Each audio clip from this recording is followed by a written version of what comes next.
Assalamualaikum warahmatullahi wabarakatuh. Halo guys, kenalin namaku Selvi. Di sini aku akan menjelaskan tentang proses menganalisis akuntansi. Di sini terdapat dua subbab, di mana subbab pertama yaitu menggunakan akun untuk mencatat transaksi, dan yang kedua sistem akuntansi jurnal berpasangan. Menggunakan akun untuk mencatat transaksi. Nah, transaksi itu biasanya dicatat dalam persamaan akuntansi. Persamaan akuntansi itu apa sih? Jadi persamaan akuntansi itu adalah aset sama dengan liabilitas ditambah ekuitas pemilik.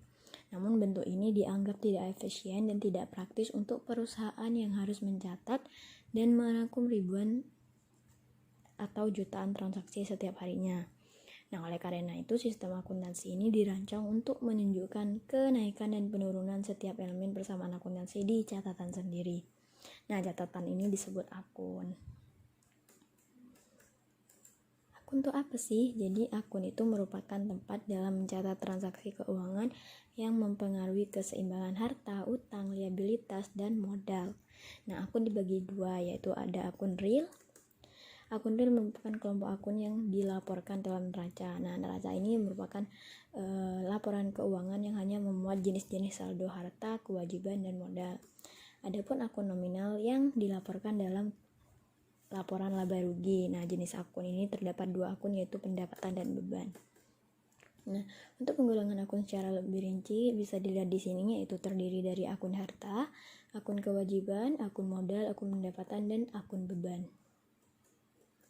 Nah, untuk akun harta itu dibagi menjadi 4. Yang pertama, aktiva lancar. Yang kedua, investasi jangka panjang. Yang ketiga, aktiva tetap. Dan yang keempat, aktiva tak berwujud. Nah, aktiva lancar sendiri adalah aset yang mudah dikonversikan menjadi kas seperti deposito, tagihan, piutang, dan lain-lain.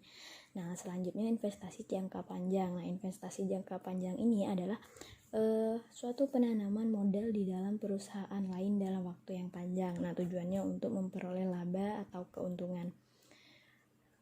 Sedangkan pengertian aktiva tetap berbanding terbalik dengan aktiva lancar, yaitu aset yang tidak mudah dikonversikan menjadi kas karena dalam penjualannya memerlukan prosedur yang rumit dan waktu yang cukup panjang dalam penjualannya, seperti tanah dan gedung.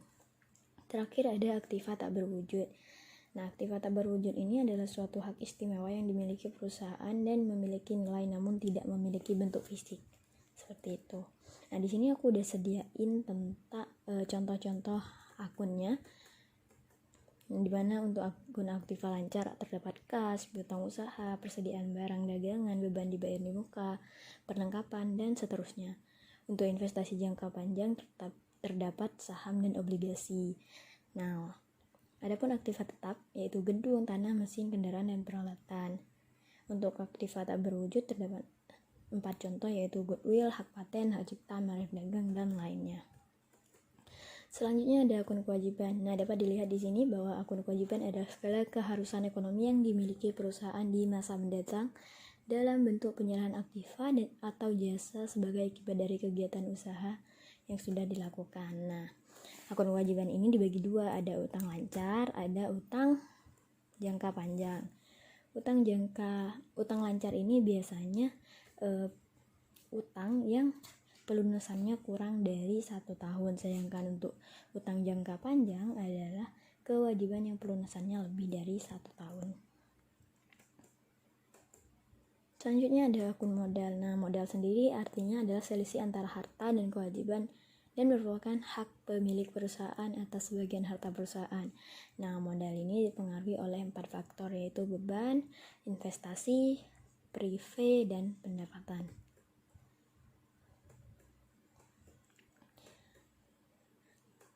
Ada akun pendapatan, yaitu pendapatan merupakan hasil dari kegiatan usaha perusahaan seperti penjualan barang atau jasa, penyewaan aktiva, dan aktivitas usaha lain. Nah, pendapatan ini bagi dua. Yang pertama ada pendapatan usaha dan yang kedua adalah pendapatan di luar usaha. Nah, pendapatan usaha itu biasanya adalah pendapatan yang berhubungan langsung dengan kegiatan usaha perusahaan, sedangkan pendapatan di luar usaha adalah pendapatan yang tidak berhubungan langsung dengan kegiatan usaha atau bisa disebut dengan usaha sampingan. Selanjutnya ada beban.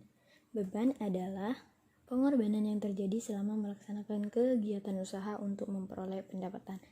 Beban juga dibagi dua, ada beban lain-lain, yaitu pengorbanan yang tidak langsung berhubungan dengan kegiatan pokok usaha, misalnya beban bunga, dibayar oleh perusahaan pada saat tertentu atas pinjaman yang diperoleh bank.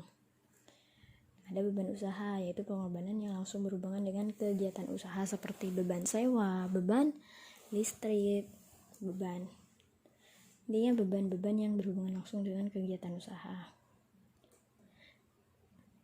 Selanjutnya kita menuju ke subbab kedua, yaitu sistem akuntansi ayat jurnal berpasangan. Nah, sistem ayat jurnal berpasangan ini didasarkan pada 1. Setiap transaksi bisnis dicatat setidaknya ke dalam 2 akun. Nah, dalam suatu transaksi pasti akan mempengaruhi setidaknya 2 akun. Karena dalam persamaan akuntansi sudah jelas ya bahwa aset sama dengan liabilitas plus ekuitas pemilik. Yang kedua, total debit yang dicatat untuk setiap transaksi sama dengan total kredit yang dicatat. Jadi ini dasarnya sama, tetap persamaan akuntansi, yaitu sama dengan aset sama dengan liabilitas ditambah ekuitas. Jadi harus sama. Nah,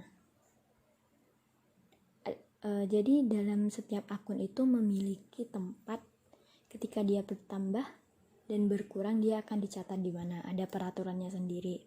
Di sini aku udah sediain.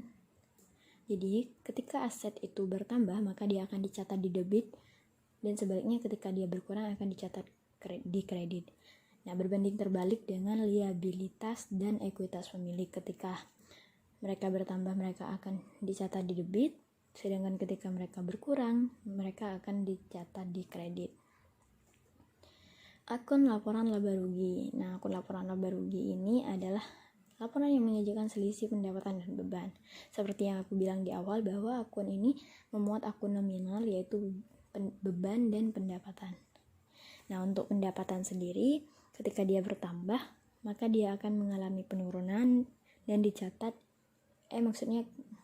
ketika pendapatan itu berkurang maka dia akan dicatat di kredit.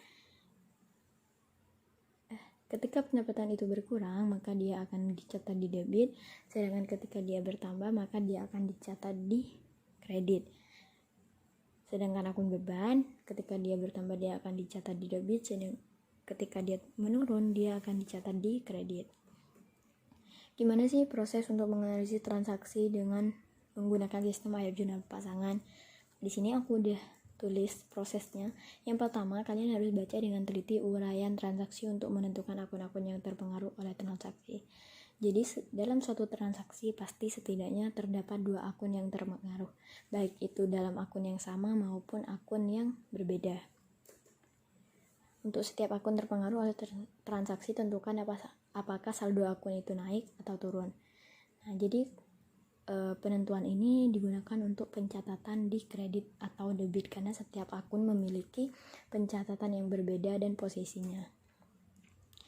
Yang ketiga yaitu tentukan apakah setiap kenaikan dan penurunan perlu dicatat sebagai debit atau kredit dengan mengikuti aturan debit dan kredit.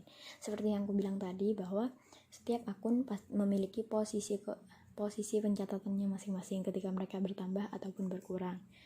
Yang terakhir, catat transaksi dengan menggunakan ayat jurnal. Di sini aku udah ada beberapa contoh ayat jurnal pasangan, yaitu yang pertama, menerima kas untuk jasa yang diberikan. Menerima kas untuk jasa berarti ini adalah balas jasa dari apa yang kita lakukan. Jadi kas bertambah dan pendapatan juga bertambah. Untuk kas dicatat di debit, sedangkan untuk pendapatan dicatat di kredit.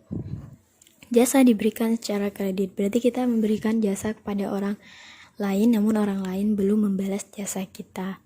Jadi piutang usaha bertambah di debit, sedangkan pendapatan bertambah di kredit. Menerima kas dari piutang. Nah, apa sih maksudnya menerima kas dari piutang ini? Tadi kan kita sudah mengerjakan jasa. Nah, ketika kita sudah mengerjakan jasa namun orang tersebut belum membayarnya kepada kita. Nah, setelah beberapa hari kemudian orang itu membayar. Nah, itu artinya kita menerima kas dari piutang. Nah, kas kita bertambah dan piutang kita pasti berkurang. Nah, kas bertambah di debit, sedangkan piutang berkurang di kredit. Karena untuk akun-akun ini sama-sama Aktiva lancar ya. Dan selanjutnya kalian bisa lihat di sini dan coba memahaminya. Nah, sekian, terima kasih untuk presentasi kali ini. Kurang lebihnya mohon maaf. Assalamualaikum warahmatullahi wabarakatuh.